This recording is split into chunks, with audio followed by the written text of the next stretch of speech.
Από τα ομορφότερα μυστήρια της Εκκλησίας μας, η βάπτιση με νερό και Άγιο Πνεύμα είναι το πιο πολύτιμο δώρο που μπορούν να κάνουν οι γονείς στο παιδί τους. Την ώρα που βαπτίζεται το παιδί, γίνεται μέλος της Εκκλησίας και παίρνει Άγιο Πνεύμα. Επίσης, εκείνη τη μέρα επιβεβαιώνεται το όνομα που του έδωσαν την ημέρα της ονοματοδοσίας.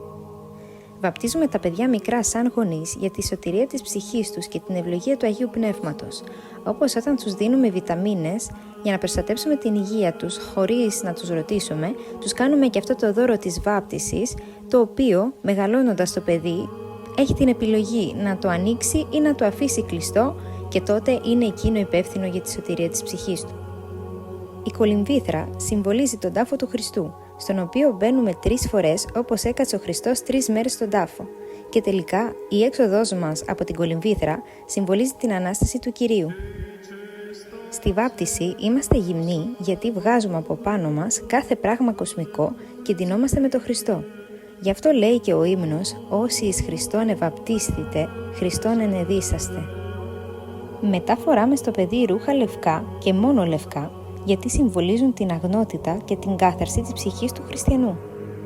Κατά τη διάρκεια της βάπτισης διαβάζουμε εξορκισμούς για να φύγουν τα πονηρά πνεύματα. Αλήφουμε το παιδί με λάδι για να γλιστράει το σώμα του όταν θα παλεύει με τους πονηρούς δαίμονες που θα του επιτίθονται πλέον σαν χριστιανό.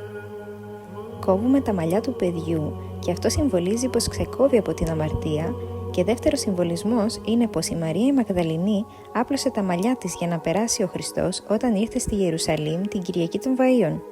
Το χρήσμα μπαίνει στη βάπτιση ως φραγίδα του Χριστού και τότε γίνεται και η κάθοδος του Αγίου Πνεύματος. Ο άνθρωπος που θα αποφασίσει να μπει νονός σε μία βάπτιση θα έχει τεράστια ευθύνη για το παιδί που βαπτίζει, γιατί θα έχει ένα κομμάτι υπευθυνότητας για τη σωτηρία της ψυχής του. Ο νονός λέει 3 φορές το σύμβολο της πίστεως, δηλαδή το πιστεύω, και έτσι ομολογεί πως πιστεύει στην Ορθόδοξη Εκκλησία για να μπορεί να μεταφέρει στο παιδί την Ορθόδοξη πίστη, και γι' αυτό ο νονός μπορεί να είναι μόνο χριστιανός Ορθόδοξος. Το μυστήριο δίνει ο νονός τα βρουδάκια στους καλεσμένους, τα οποία ονομάζονται μαρτυρικά, γιατί οι καλεσμένοι μαρτύρησαν την ομολογία της πίστεώς του και την υπόσχεσή του μπροστά σε όλους να φροντίσει το παιδί που έφερε κοντά στο Χριστό να είναι στην Ορθόδοξη Εκκλησία ως και τη Δευτέρα Παρουσία του Κυρίου. Οι μάρτυρες λοιπόν θα μαρτυρήσουν όταν θα κρίνει ο Χριστός τον νονό αν έκανε αυτά που υποσχέθηκε. Γι' αυτό ο νονός έχει τη μεγαλύτερη σημασία στη βάπτιση και οι γονείς του παιδιού του οφείλουν αιώνιο σέβας.